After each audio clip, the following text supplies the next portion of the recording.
Hello darlings, welcome back. ఆఫీస్లో bore కొడుతుంటే ఇక చేసిన చాలే అని రూమ్కి వస్తే రాగానే మెసేజ్ కంప్లీట్ ద టాస్క్ అని. సో ఇక ల్యాప్టాప్ ఓపెన్ చేసి చూస్తుంటే ఫుల్గా రైన్. ఈ చెన్నైలో ఎప్పుడు వర్షం పడుతుందో ఎప్పుడు పడదో అస్సలు తెలియదు.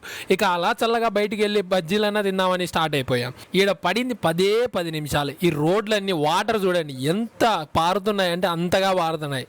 ఇక వాన పడదులే అనుకొని మేము అలా స్టార్ట్ అయిపోయాం. బట్ అలా స్టార్ట్ అయిపోయి కొద్దిగా బయటకు వచ్చామో లేదో ఫుల్గా వర్షం పడడం స్టార్ట్ అయిపోయింది. ఇక వానలోనే అలాగే ఉరుక్కుంటూ పోయాం. జనాలు ఈ వానలో కూడా ఫుల్గా ఉన్నారు. ఇక మేము వెళ్ళగానే చక్కటి బాబాయ్ చిక్కగా నవ్వుతూ వేడి నూనెలో ఉండే పునుగులు బజ్జీలు వేసి అలా తీస్తున్నాడు.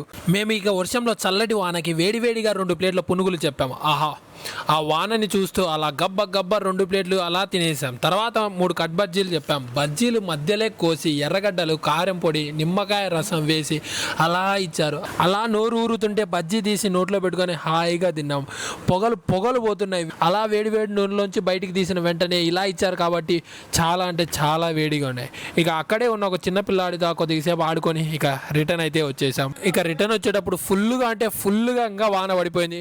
రూమ్కి వచ్చేసరికి మొత్తం తడిసిపోయినాయి. ఓకే డార్లింగ్స్, వీడియో నచ్చినట్లయితే please like share and subscribe చేసుకోండి డార్లింగ్స్. బాయ్.